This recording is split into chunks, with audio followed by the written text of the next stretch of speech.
Analysis opinion. With millions of Americans experiencing power outages due to catastrophic hurricanes Harvey, Irma and Maria, there has never been a more important time to look critically at the reliability and durability of our electrical grid. In Puerto Rico, which has been devastated by Hurricane Maria, reports indicate that it will take months, or even as long as a year, for the power to be fully restored. Clearly, these developments invite a careful reconsideration of our electricity supply. This is why I commend Secretary of Energy Rick Perry and the Trump administration for their commitment to protecting nuclear energy as a critical supplier of baseload energy. Irma, Harvey and Maria left an extraordinary amount of people without power. Florida learned tragically what the absence of electricity meant to its most vulnerable population, as 14 elderly residents in a single assisted living community perished due to extreme heat. Having nuclear energy facilities near storm-prone areas was vital for restoration efforts. Since these plants can store vast supplies of fuel and deliver massive amounts of electricity once the grid is ready for it, they could quickly power on to generate energy in the aftermath of the storms. In the wake of Hurricane Maria, Mr. Perry remarked how beneficial it would be to bring nuclear power to places without existing traditional nuclear, such as Puerto Rico, to help restore power following natural disasters. In his testimony before Congress on October 12, he specifically expressed a wish of being able to deliver small modular reactors (SMRs) to Puerto Rico.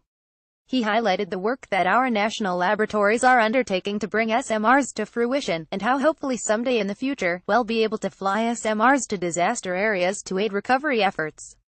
In August, the Department of Energy released a report that examined our energy infrastructure and what is needed to maintain the energy grid's ability to adapt or recover from changing environmental and market conditions, called resiliency. The department is already beginning to act on their findings. Last week, the DOE took much-needed action by formally proposing that the Federal Energy Regulatory Commission adopt new regulations that would recognize the value of energy from sources that are able to store a 90-day fuel supply, such as nuclear energy. Today, our electricity comes from a mix of sources, some of which are baseload energy sources like nuclear that can store months of fuel on site to ensure they are always continuously operational. Meanwhile, other energy sources only operate at certain times. The Energy Department's August report rightly highlights challenges facing baseload generators. Most notably, it lays out the factors causing baseload plants to close. These include low natural gas prices and policies at the state and federal level that don't properly value attributes necessary to maintain the resilience of our energy grid.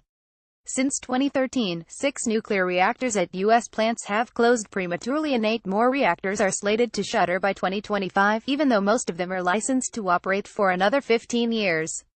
The majority are eligible to receive an extension to their licenses for 20 years beyond that. Should the trend toward taking nuclear reactors offline continue, our country will be overly dependent on intermittent sources like wind and solar, or sources that experience drastic price and availability fluctuations like natural gas, which we saw firsthand in the wake of Harvey. This is a recipe for potential disaster. It's encouraging to see the Department of Energy and Mr. Perry continue to take steps to address the resiliency and reliability issues facing our electric grid.